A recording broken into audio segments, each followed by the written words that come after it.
e 18. Então acompanha comigo a leitura. Todos acharam? Amém. Não vos enganeis, meus amados irmãos. Toda boa dádiva e todo dom perfeito são lá do alto, descendo do Pai das luzes, em quem não pode existir variação ou sombra de mudança. Pois segundo o seu querer, ele nos gerou pela palavra da verdade, para que fôssemos como que primícias das suas criaturas. Irmãos, então, relembrando um pouquinho do que nós já vimos aqui da Epístola de Tiago, o que a gente já aprendeu com ela, nós vimos dois assuntos distintos até agora. Tiago, ele falou das provações, em primeiro lugar, de como Deus nos testa através de situações onde podemos sofrer, mas que esse sofrimento deve ser encarado com alegria, lembrando que Deus está formando o nosso caráter como cristão, nos tornando mais maduro a partir do teste e a nossa fé que é feito.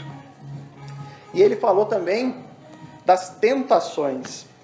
Ele usou um incrível exemplo de uma mulher grávida, da cobiça e do desejo humano, e que uma vez essa gravidez consumada, ela dá à luz ao pecado e posteriormente gera a morte.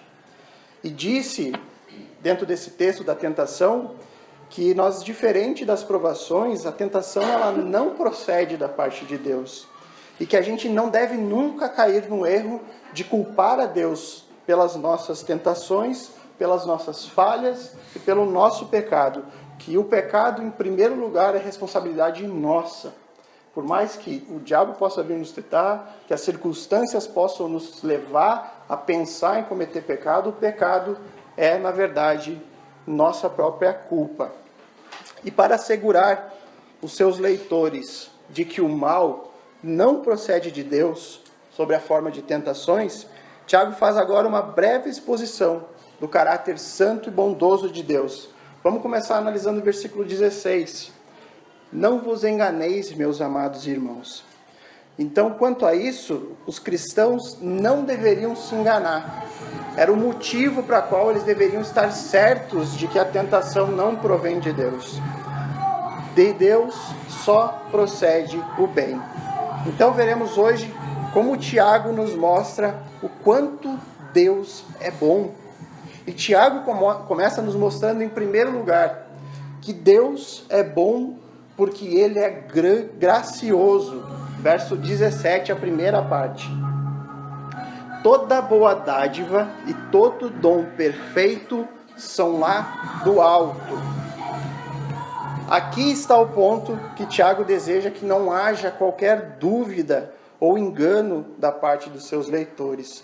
Todas as coisas boas e perfeitas que nós recebemos vêm do céu, vêm de Deus. Todas as coisas boas, todas as coisas perfeitas que nós recebemos provém lá do céu, provém do alto, provém de Deus. Essa expressão vem lá do alto é uma expressão figurada, como se o céu, que está acima de nós, fosse o lugar da habitação de Deus. O fato de estar acima de nós, no texto, quer ressaltar a superioridade e a majestade de Deus como um rei que toma a decisão de olhar para baixo e conceder dádivas e conceder dons bons e perfeitos aos seus servos. É por isso que elas descem da parte de Deus. É interessante notar que todas as pessoas no mundo desfrutam de coisas boas. Até mesmo pessoas que duvidam da existência de Deus, pessoas que questionam a existência de Deus, elas possuem em sua vida mais momentos de felicidade do que momentos ruins de sofrimento ou de dificuldade.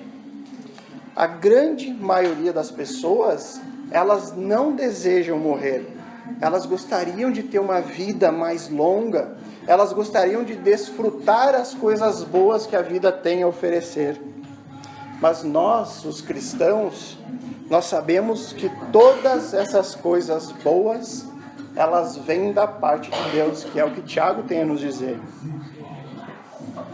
Irmãos, eu creio que muitos de nós, em algum momento, podemos ter nos perguntado: por que Deus permite que ímpios desfrutem de coisas boas muitas vezes até mais do que os crentes. Tenho certeza que em algum momento já se perguntou sobre isso, mas como tal pessoa consegue ter uma vida tão boa e tão bem sucedida, mas eu como crente estou sofrendo tanto? Por que será que Deus permite essas coisas? E a resposta é uma só, porque Deus é gracioso. Na teologia, isso a gente chama de graça comum. Podemos definir graça comum da seguinte maneira: graça comum é a graça de Deus pela qual... Agora eu estou escutando. Graça comum é a graça de Deus pela qual Ele dá às pessoas bênçãos inumeráveis que não são parte da salvação. A palavra comum aqui tem o significado de que é algo dado a todos os homens e não é restrito aos crentes ou aos eleitos de Deus. Se a gente olhar para o mundo ao nosso redor e compararmos com o fogo do inferno, que é de fato o que ele merece, a gente pode ver imediatamente a abundante evidência da graça de Deus. De como essa graça comum de Deus pode ser vista no fato de que o mundo merece o inferno, mas ele ainda desfruta de muitas coisas boas. Cada vez que uma pessoa respira, é pela graça de Deus. É pela graça, única e exclusivamente, Deus está proporcionando o oxigênio necessário para a pessoa respirar. E a gente compara que a Bíblia diz que o salário do pecado é a morte e não a vida. E quando Deus proporciona a vida através do oxigênio, Ele está sendo gracioso com o ímpio. Além disso, a terra, ela não produz somente espinhos ou ervas daninhas. Ela não existe apenas deserto seco para nós desfrutarmos. Mas a graça comum de Deus provê comida, alimento através da terra.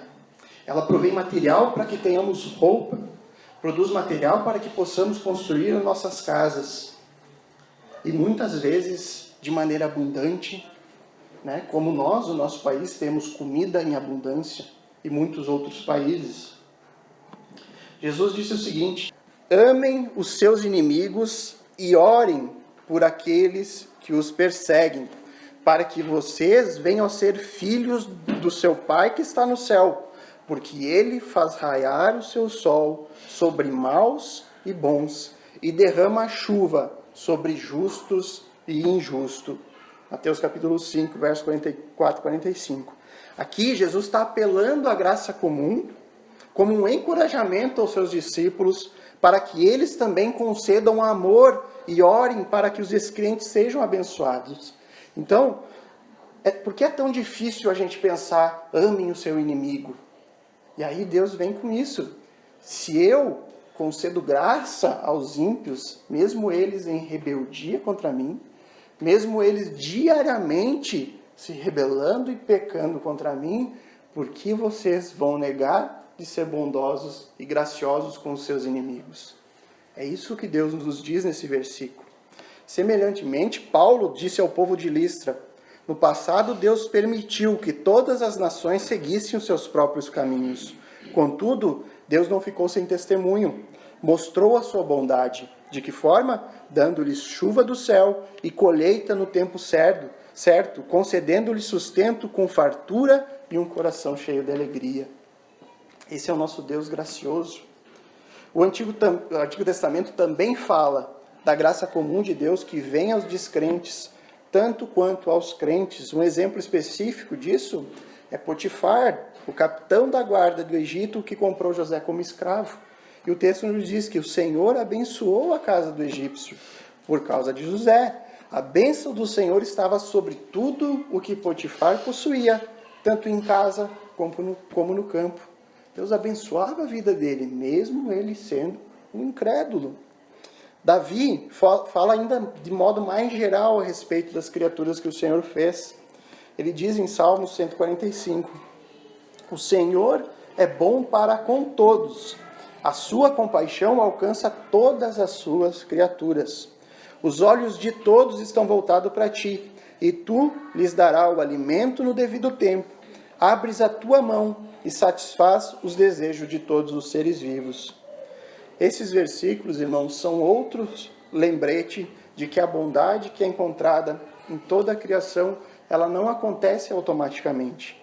A bondade que existe no mundo, ela não acontece porque pessoas boas existem no mundo.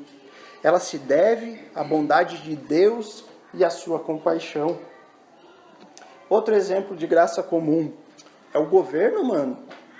Romanos 13 diz claramente que o governo humano foi estabelecido por Deus. Diz assim: todos devem sujeitar-se às autoridades governamentais, pois não há autoridade que não venha de Deus. As autoridades que existem foram por ele estabelecidas. Está claro que o governo de Deus, o governo humano, é dom de Deus para a raça toda de maneira geral. Paulo diz que a autoridade, ela é serva de Deus para o seu bem, e que ela é serva de Deus, agente da justiça, para punir quem pratica o mal. Um dos principais meios que Deus usa para refrear e para segurar o mal do mundo é o governo humano. Retirem as leis do nosso país, retirem as forças policiais, como seria o mundo? As pessoas teriam que estar trancafiadas em casa, armadas, para não ter suas casas invadidas, né? Não ter seus comércios saqueados. O caos seria instaurado em pouquíssimo tempo. É isso que a gente vê em países onde o governo é retirado, ou o governo está totalmente enfraquecido. A população vira um caos, vira saque, morte, tudo que é tipo de coisa acontece. E aí você para e pode pensar, pô, mas tu vai me dizer que o governo do Brasil é uma bênção de Deus para nós? Em certo sentido, sim, porque ele ainda conserva todas as coisas.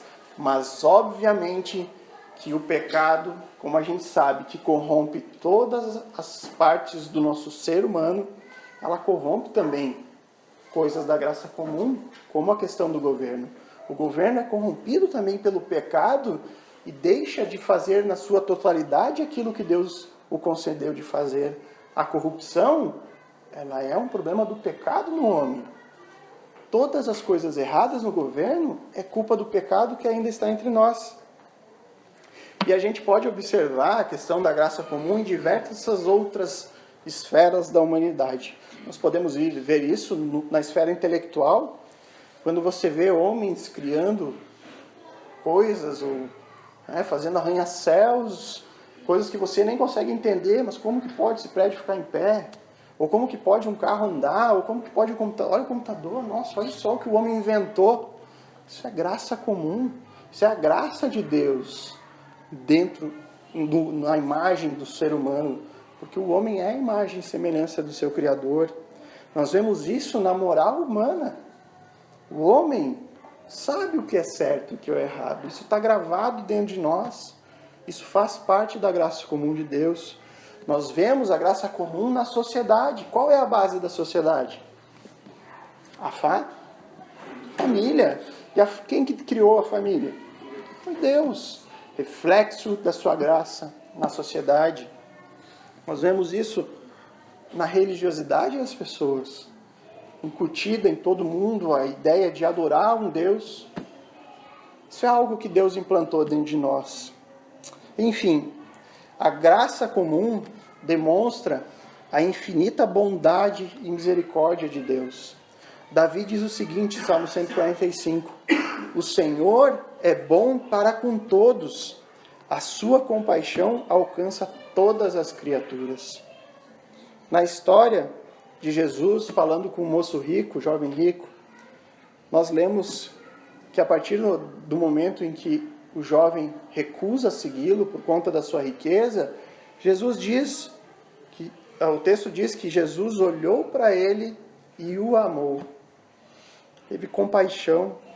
Embora o homem fosse um descrente, que no mesmo instante se afastou de Cristo porque possuía riqueza, Jesus o amou. Aí você pode pensar, mas então Jesus ama o pecador. Esse amor aqui é um amor de compaixão, de saber que aquela decisão que o jovem estava tomando era a decisão mais errada da sua vida. Ele rejeitou ao Messias. E Jesus teve compaixão dessa decisão errada que ele tomou. E muitas vezes nós não temos essa compaixão com as pessoas que estão próximas de nós. né? Então, algumas aplicações práticas sobre a graça comum. Graça comum não significa que quem a recebe será salvo. Mesmo uma pessoa que receba uma grande e generosa porção de graça da parte de Deus, ela é capaz de se salvar. Até mesmo as pessoas mais habilidosas, mais inteligentes, mais ricas e mais poderosas do mundo, elas ainda assim carecem do Evangelho de Cristo. Ainda assim, se elas não crerem nas boas novas da salvação de Cristo, elas serão condenadas eternamente. Os nossos vizinhos, ou ainda os nossos avós queridos, que a gente costuma pensar, puxa, mas tão bondosos, eles nunca fizeram nada de mal, eles tiveram uma vida fazendo bem para todos. Mesmo esses de moral mais elevada que a gente possa pensar no momento, eles ainda assim carecem do Evangelho de Jesus Cristo ou serão condenados eternamente. Exteriormente, a gente pode olhar para algumas pessoas e parecer que elas não possuem necessidade alguma. Eles têm tudo o que eles querem. Mas a Escritura ainda assim diz que esses descrentes, eles são inimigos de Deus. Romanos 5,10, Tiago 4,4, que nós vamos estudar mais para frente. Eles estão contra Cristo, Mateus 12,30 diz isso. Eles são inimigos da cruz de Cristo e só pensam em coisas terrenas, Filipenses capítulo 3, e termina nos informando que, sendo por natureza merecedores da ira de Deus. Efésios 2,3. Essa é a condição do ímpio, mesmo desfrutando das melhores graças que podem vir da parte de Deus. Vale a pena trocar qualquer tipo de graça e ter esse tipo de atributo diante de si ou nas suas costas, ser inimigo da cruz de Cristo, ser por natureza merecedor da ira de Deus? Será que vale a pena? Segundo aplicação, devemos ser cuidadosos e não rejeitar as coisas boas que os descrentes fazem, considerando-as totalmente má. Então você recebeu de presente uma camiseta. Mas essa camiseta não sei quem fez. Vamos repreender aqui o demônio que pode estar enfiado na camiseta. Ou não vamos tomar Coca-Cola, porque Coca-Cola, se tu virar o rótulo, ela diz ali alguma coisa com o diabo, então Coca-Cola é a maior prova da graça de Deus, irmãos. É bom demais aquele negócio. Deus foi gracioso, deu aquela fórmula. Brincadeiras à parte, irmãos, a gente tem que ver Deus em todas as coisas boas desse mundo. A gente costuma muito, né, irmão Adriano, dizer da cultura gospel, né? Eu também gosto bastante de ressaltar a cultura gospel. Então a gente gosta, né? Tem uns crentes aí que gosta de funk. Então põe o funk gospel. Traz para dentro da igreja algo que o mundo está fazendo, você está gostando. Né? Ou ainda, vem a filha para o pai, eu vou numa rave, só volto amanhã de madrugada. O que é isso, minha filha? Não, mas a rave é gospel, pai. A rave, pega um dinheirinho então, vai comprar uma comidinha. Botou gospel, tá valendo, mas se não, é do diabo. Não, nós temos que reconhecer as coisas boas. Quantos de nós viemos até aqui de carro hoje? Graças a Deus por essas pessoas que, por mais que possam ser ímpias, terem feito esse meio de locomoção para nós.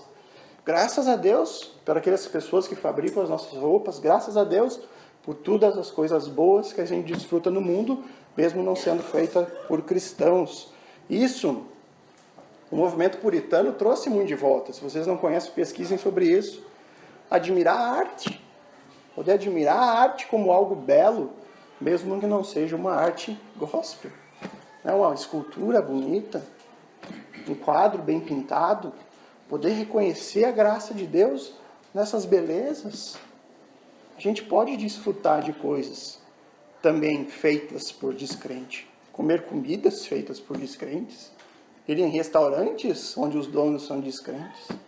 Chega de que qualquer coisa que não é gospel é do diabo. Chega com isso. Terceiro lugar, terceira aplicação prática. As doutrinas da graça comum deveria estimular o nosso coração à gratidão muito maior a Deus. Quando a gente passa por uma rua com casas, com jardins, famílias vivendo em segurança, ou quando a gente vê o resultado do progresso tecnológico, quando a gente pode apreciar as belezas da natureza, quando nós nos desfrutamos dos benefícios de ser protegido pelas autoridades, ou quando somos educados no conhecimento humano, numa boa escola, por mais que a escola não seja escola de cristãos, mas nós temos uma boa educação, uma boa faculdade. Tudo isso a gente deveria reconhecer a mão soberana de Deus nessas coisas. A graça de Deus nos proporcionando essas coisas. Embora Deus conceda também essas coisas para o ímpio, os ímpios não têm nenhum mérito nisso. Tudo devemos ver a graça imerecida vindo da parte de Deus. Essas bênçãos no mundo, elas não são apenas evidências do poder e da soberania de Deus, mas uma manifestação contínua da sua graça. A percepção desse fato deveria fazer o nosso coração se encher de gratidão a Deus em cada atividade que a gente faça na nossa vida. Irmãos, a gente pode aprender com isso como Deus é bondoso conosco. Como Deus, Ele é gracioso conosco. Em segundo lugar, nós vamos aprender aqui no texto que Deus é bom porque Ele é imutável. Versículo 17, de novo. Toda boa dádiva e todo dom perfeito são lá do alto, descendo do Pai das luzes, em quem não pode existir variação ou sombra de mudança. Tiago faz aqui na sua carta um contraste entre as tentações que procedem de baixo, ou seja, de nós mesmos, e as bênçãos que procedem do alto, ou seja, da parte de Deus. E esse contraste ele é acentuado pelo fato de Deus ser o Pai das luzes. É interessante que somente Tiago chama Deus dessa forma. Apenas aqui na epístola de Tiago nós vemos esse relato de Deus como o Pai das luzes. E Tiago ele tem em mente o retrato da criação lá de Gênesis, onde disse Deus, haja luz, e houve luz. E aí, logo em seguida, no verso 16, ele diz, fez Deus os dois grandes luzeiros, ou seja, o sol e a lua. Então, como Criador, Deus é o Pai das luzes. Isto é, Ele é o Pai do sol, o Pai da lua, é o Pai das estrelas. E em contraste também com esses corpos celestes, que variam em sua rota, que estão em constante movimento e mudando constantemente, onde projetam sombras de acordo com as horas do dia, o texto nos diz que em Deus não pode existir variação ou sombra de mudança. Então, Tiago está dizendo que, ao contrário dos corpos celestes, Deus não varia nem muda. A sua bondade e os seus propósitos em nos abençoar, eles permanecem firmes, mesmo em meio a muitas provações que podemos enfrentar. O alvo aqui de Tiago é assegurar aos cristãos atribulados de que podem confiar na bondade imutável de Deus. Teve uma vez na escola bíblica infantil, que a gente estava estudando os atributos de Deus. E um deles era exatamente esse atributo, o atributo da imutabilidade. Daí eu perguntei para eles lá, o que significa dizer que Deus é imutável? E aí a própria Isabelle que respondeu que significava que Deus não podia tomar multa. Ele não podia ser multado, né? Era impossível que alguém multasse Deus, né? Qual que é o problema, irmãos?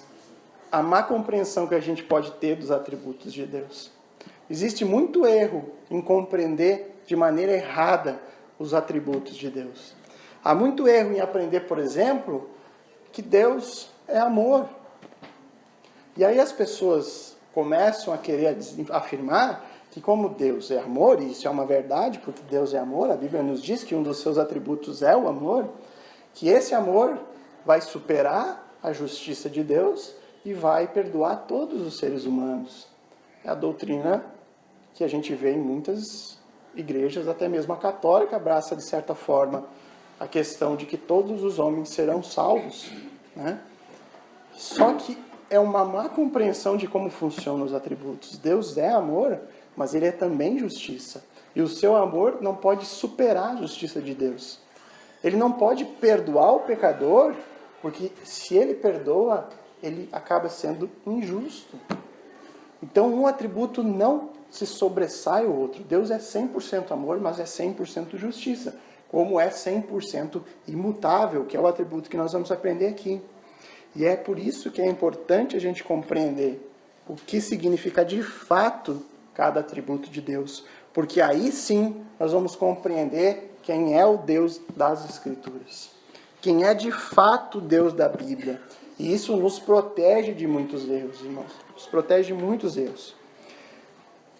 E a imutabilidade de Deus, ao contrário de nós mesmos, além dos corpos celestes, que mudamos constantemente, basta a gente pensar numa noite nossa mal dormida. Quando dormimos mal, acordamos de mau humor normalmente. E esse nosso mau humor de termos dormido mal afetará todas as nossas decisões durante o dia. Seremos mais agressivos com o nosso cônjuge, teremos menos tolerância nas tarefas diárias, estaremos menos dispostos a ouvir um irmão que está precisando de ajuda. Tudo isso vai influenciar nas nossas decisões durante o dia. Por quê? Porque nós não somos imutáveis. Deus é. Então vejamos de que forma Deus é imutável. Deus é imutável em sua essência, a sua natureza, o seu ser, ele é infinito. E sendo infinito, ele não está sujeito a nenhuma mudança, nenhuma mutação. Jamais houve um tempo onde Deus não era. Jamais virá um tempo onde Deus deixará de ser. Deus não evolui, Deus não cresce, Deus nunca melhorou. Tudo o que ele é hoje, ele sempre foi e sempre será imutável. Deus, ele não pode melhorar. E ele não pode melhorar porque ele é perfeito. E sendo perfeito, ele não pode mudar para pior. Ele é imutável, ele é permanentemente e eternamente o mesmo. Deus e somente Deus pode dizer o que ele disse a Moisés em Êxodo 3,14. Eu sou o que sou. Ele falou isso na novela? Falou? Então tá bom. A novelinha do pastor Edir Macedo está certa. Eu sou o que sou, disse Deus a Moisés. Só ele pode afirmar isso. Deus é imutável também em seus decretos. Os decretos são resoluções que Deus toma a fim de que sejam cumpridas ou realizadas os seus decretos na história do mundo. Jó nos mostra isso muito bem. Jó disse o seguinte: mas ele é ele. Quem poderá fazer-lhe oposição? Ele faz o que quer. Ele executa o seu decreto contra mim e tem muitos outros planos semelhantes. E aí, logo depois de Jó ouvir o grande discurso de Deus sobre o seu poder, sobre a grandeza de Deus, Jó responde: sei que podes fazer todas as coisas, nenhum dos seus planos pode ser frustrado. Deus não é pego de surpresa. Nada do que acontece pega Deus desprevenido. Deus é absolutamente imutável e não pode ter seus planos atrapalhados por quem quer que seja. Isaías apresenta uma visão muito boa sobre a imutabilidade de Deus e de como Deus é soberano. Isaías 14, 24 e versículo 27 diz assim: o Senhor dos exércitos jurou, certamente como planejei, assim acontecerá. E como pensei, assim será. Pois esse é o propósito do Senhor dos exércitos. Quem pode impedi-lo? Sua mão está estendida. Quem pode fazê-lo recuar?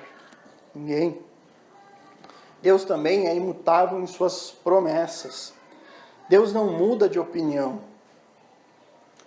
Paulo demonstra isso nas últimas palavras que ele deixou na epístola dirigida a Timóteo, 2 Timóteo 2, 11 e 13. Ele diz assim: esta palavra é digna de confiança.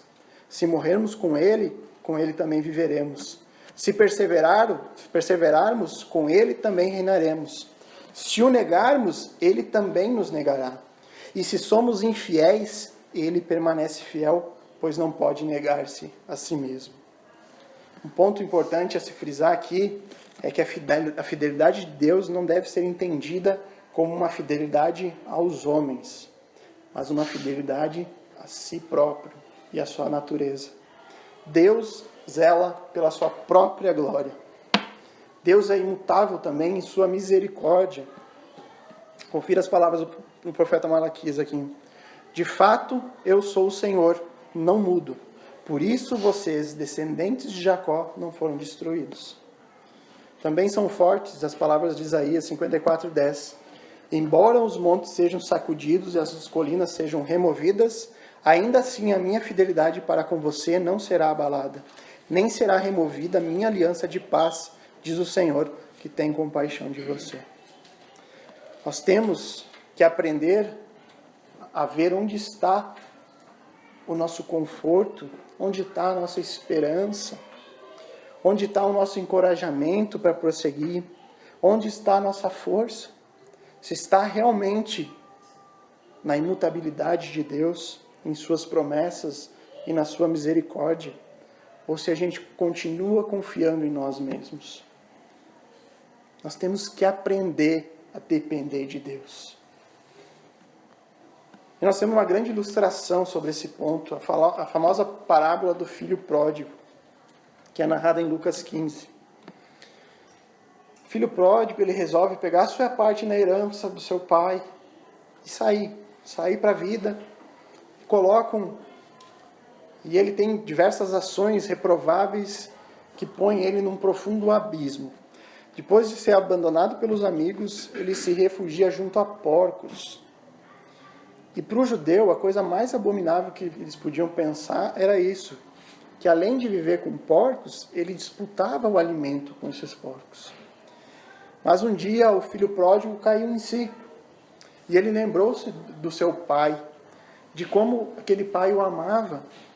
E ele pensou que quem sabe eu poderia ir lá e o meu pai me acolher de volta, se não como filho, como um empregado, se ele não poderia me dar um emprego naquela casa de novo. E ele chega a ensaiar um discurso para falar para o seu pai.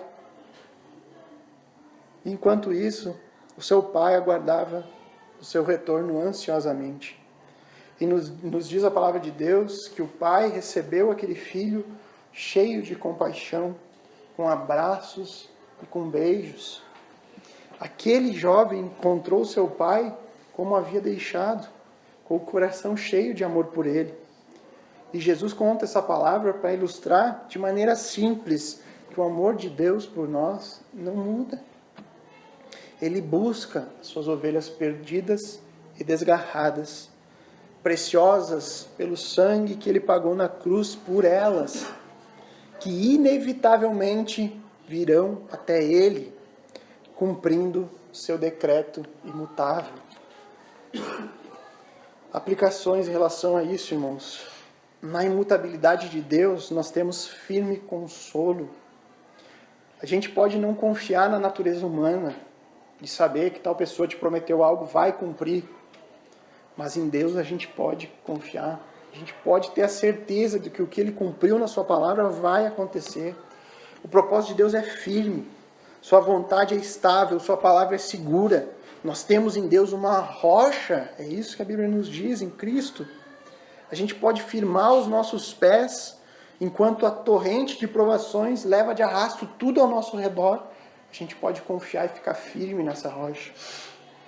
Isaías 54:10 diz, porque as montanhas se desviarão e os outeiros tremerão, mas a minha benignidade não se desviará de ti, e o conserto da minha paz não mudará, diz o Senhor, que se compadece de ti.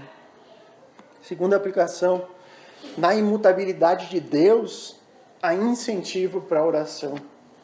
Como poderíamos orar para um Deus instável, um Deus que muda, um Deus que você coloca seu pedido num dia, Ele lhe atende, no outro dia Ele não lhe atende mais? Que motivo nós teríamos para orar por um Deus instável? Mas por outro lado, você pode se perguntar, mas que utilidade há de orar em um ser cuja vontade já foi fixada? E aí a gente responde, porque Ele mesmo exige. Ele exige na sua palavra que você ore. Em 1 João 5,14, ele diz que se a gente pedir alguma coisa segundo a sua vontade, ele nos ouve. Deus sempre quis tudo que era para o bem dos seus filhos. Em terceira aplicação, na imutabilidade de Deus, há terror para o ímpio. Há terror. Aqueles que vivem como se Deus não existisse, eles não devem imaginar que quando o dia final chegar, e eles vão clamar por misericórdia ao Senhor, e Deus mudará a sua vontade, Deus revogará a sua palavra, Deus rescindirá a sua ira. Não, porque Deus declarou em Ezequiel 8,18, pelo que também eu procederei com o furor, o meu olho não poupará, nem terei piedade, ainda que me gritem aos ouvidos com grande voz, eu não os ouvirei. Deus não vai negar a si mesmo para glorificar o pecado do ímpio. Deus não vai negar sua justiça por piedade daquele que morreu no pecado. Deus odeia o pecado e odeia o pecado eternamente. Por isso, a punição é eterna. O homem que morre em pecado vai ser condenado por Deus. Porque Deus cumpre aquilo que Ele promete. Isso deve nos trazer terror. E terror para aqueles que não creem em Cristo. Porque Deus não vai se dobrar a ninguém depois que esse tempo passar. Nós vimos até aqui que Tiago nos mostra como Deus é bondoso. E ele nos mostra isso através da sua graça comum e da sua imutabilidade. E em terceiro lugar, nos mostra que Deus é bom porque Ele nos escolheu. Verso 18. Pois segundo o seu querer, Ele nos gerou pela palavra da verdade, para que fôssemos como que primícias da sua criação. Tiago, ele está fazendo aqui mais uma exposição do caráter e dos propósitos de Deus, com o fim de não deixar dúvidas quanto à sua bondade. Segundo o seu querer, ele diz no texto. Essa é uma tradução de um verbo que significa tendo ele querido, no sentido de pretendido, de determinado, ou como a própria NVI, a Nova Versão Internacional, traz, a palavra decidido. Esse verbo ele aponta para uma ação terminada e completa de Deus. O que Deus quis e determinou fazer, isso também Ele realizou. Ele nos gerou, diz Tiago. A ideia de gerou nesse texto não é de termos sido criados ou de termos sido trazidos à vida, mas de termos sido regenerados pelo Espírito Santo de Deus. Esse é um conceito abundante no Novo Testamento. De novo nascimento, regeneração, de nova vida, de termos nossos olhos abertos para as realidades espirituais. E a regeneração, segundo aqui o texto nos diz, foi efetuada mediante a palavra da verdade, que é as boas novas em Cristo. É a mensagem que os apóstolos estavam trazendo, é o Evangelho. Esta expressão, palavra da verdade, ela também é encontrada em 2 Timóteo 2,15, falando acerca do Evangelho de Cristo. E é por meio desta palavra da verdade que Deus gera os seus filhos. A gente não pode encontrar o reino de Deus por nenhuma outra porta, a não ser por essa. Deus intencionalmente gerou novas criaturas com o propósito definido de fazer dela, conforme diz o texto, as primícias das suas criaturas. E primícias, irmãos, é um termo judaico que representa aquilo que era separado para Deus. Antes que o restante da colheita fosse usado para qualquer outra coisa, era retirado as primícias para oferecer a Deus. A melhor parte do rebanho de ovelhas era separado como as primícias ao sacrifício divino. Tiago provavelmente usa a expressão para se referir ao fato de que esse povo, regenerado pela palavra da verdade, são o ápice da criação de Deus. Aquela parte das suas criaturas que Deus resolveu, pela sua própria vontade, tomar para si. É nesse sentido que ocorre o texto de Apocalipse 14:4, que diz que são os que foram redimidos dentre o homem, primícias para Deus e para o Cordeiro. Em síntese, irmãos, Tiago aqui nos ensina que Deus escolheu um povo para si mesmo. Nós temos diante de nós uma das doutrinas mais bíblicas, como a gente pode ver aqui claramente no texto de Tiago, como mais compreendidas e talvez mais evitadas das Escrituras, que é a doutrina da eleição soberana de Deus. Alguém aqui já frequentou outra igreja na cidade antes de frequentar a nossa? Tá bom? Bastante gente. Nessas outras igrejas, alguém já ouviu algum sermão sendo falado sobre a eleição soberana de Deus? Menos a Sanab não vai. Já escutaram? Por que será que o povo evita tanto essa doutrina? E a gente vai ver sobre isso. Eu acho que é por isso que o povo tende a evitar a pregação expositiva de forma sequencial do texto bíblico. Porque vai chegar um momento que o pregador vai se deparar com um texto como esse, que diz claramente que, segundo o querer de Deus, ele gerou, através do Evangelho, pessoas que seriam as suas primícias. Como é que eu vou explicar isso? Como é que eu vou explicar essa doutrina para o povo? Como é que eu vou dizer para o povo que Deus escolhe de maneira soberana? E aí o povo passa uma noite sem dormir quando descobre isso, né? Não é assim a imagem lá? Carinha de olho aberto lá, ó, quando eu descobri as doutrinas da graça. Não dormi de noite. E basicamente é isso que acontece quando a gente se depara com isso, porque essa é uma doutrina extremamente humilhante, a gente vai ver isso. Desde toda a eternidade, Deus preordenou tudo o que iria acontecer, incluindo o destino eterno dos homens. A Bíblia chama de predestinação, o decreto divino referente ao destino eterno do homem. O aspecto da predestinação mais saliente nas Escrituras é conhecido com o nome de eleição. E é ensinado em muitas passagens de maneira muito clara.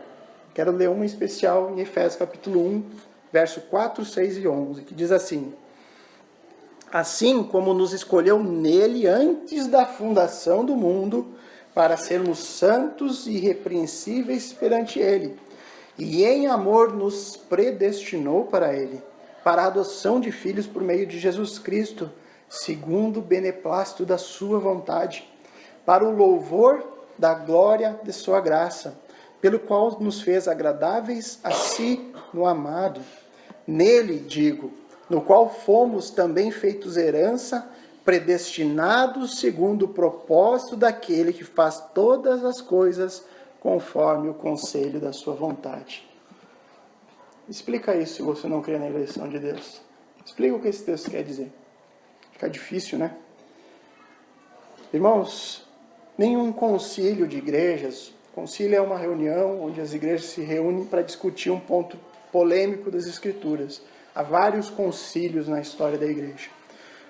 Mas nenhum foi tão exaustivo sobre esse assunto e nem trabalhou tanto em relação à palavra de Deus como fez o Sínodo de Dort, em 1618 e 1619. Nele, praticamente todas as igrejas reformadas da Europa estiveram representadas através dos seus pastores. E aquela cooperação de teólogos chegou à seguinte conclusão sobre esse assunto: a eleição é o imutável propósito de Deus, pelo qual, antes da fundação do mundo, simplesmente por sua graça, de acordo com o soberano beneplácito da sua vontade, de toda a raça humana, que por sua própria culpa caíram do seu primitivo estado de retidão no pecado e na destruição, e escolheu um certo número de pessoas para a redenção em Cristo, a quem ele, desde a eternidade, designou para ser o mediador e o cabeça dos eleitos e o fundamento da salvação.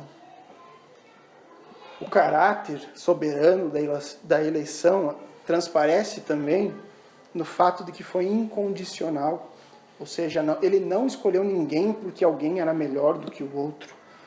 Deus escolheu de maneira incondicional, sem motivos para isso. Não há um motivo em nós que julgue o fato de Deus ter nos escolhido.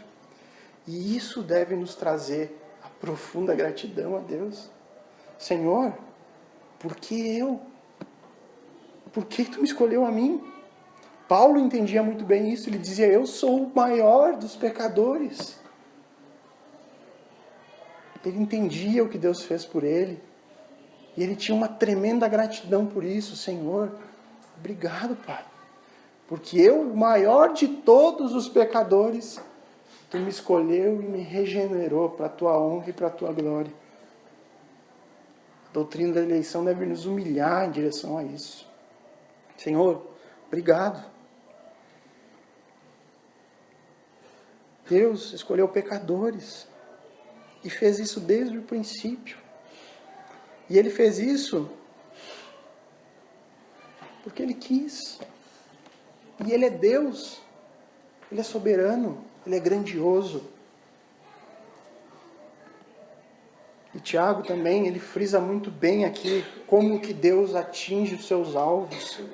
Ele diz que Deus atinge os seus alvos pela palavra da verdade. O meio pelo qual Deus atrai os seus eleitos é pela pregação do Evangelho. Não existe outra forma de Deus agir.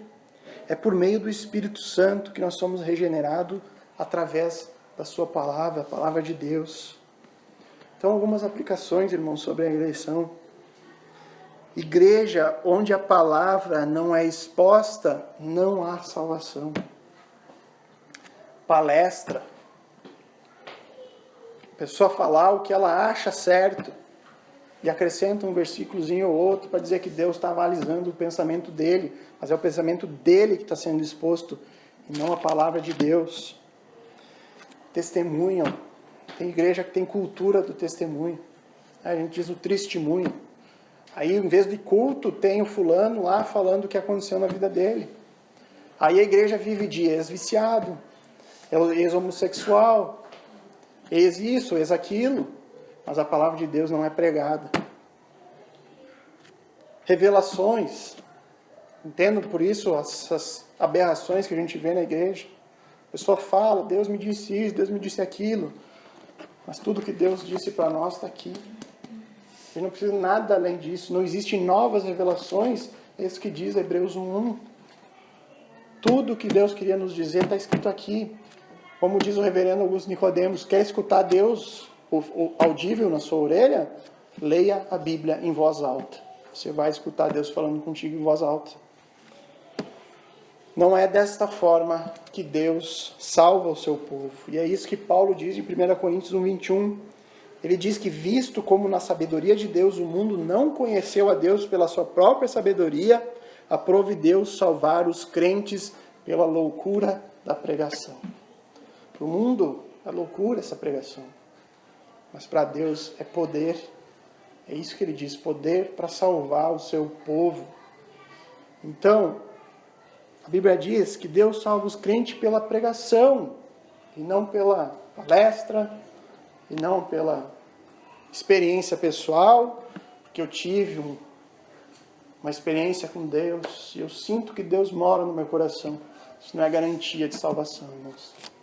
O Evangelho é garantia. Se você compreendeu que você é pecador, se você compreendeu que você precisa de um Salvador, se você compreendeu o estado caído em que você se encontra, até Deus te resgatar disso, aí você pode ter certeza. Graças a Deus, porque Deus me escolheu. Segunda aplicação, se humilhe diante dessa doutrina. Se humilhe diante disso. Faça como Paulo. Entenda o que Deus fez por ti. Entenda de onde Ele te tirou. Entenda que era impossível para o homem, um pecador e rebelde, se voltar para Ele e querer ter sua vida inteira para a honra e para a glória de Deus. Senhor, obrigado por ter me escolhido. Obrigado por ter me tirado desse mundo mal. Obrigado por ter me mostrado as verdades contidas aqui nesse livro. Se humilhe diante da eleição divina. A eleição é para isso que nos serve, para nos humilhar, para mostrar que nada é de nós. Eu decidi aceitar a Jesus. Como pode a criatura decidir aceitar o Criador? É uma incoerência total. É Deus que decide nos amparar e nos amar. É Ele que toma essa decisão e não nós. Se humilhe diante disso, irmãos. Terceira e última obrigação. A eleição requer evangelização. A eleição requer evangelização. O conceito errado de que Deus já decidiu, então Ele que alcance quem Ele quiser, mas nós aprendemos aqui que é através da pregação do Evangelho que nós somos instrumentos para fazer isso. E quando você entende, você proclama, porque você tem o desejo de ser ferramenta de Deus para alcançar os propósitos dEle, alcançar os seus eleitos. Você se sente grato nisso e glorifica a Deus com isso. A eleição é um chamado para que a gente fale, não para que a gente se cale. Irmãos, nós vimos hoje aqui como Tiago exalta a bondade de Deus nesse texto com 3 grandes atos.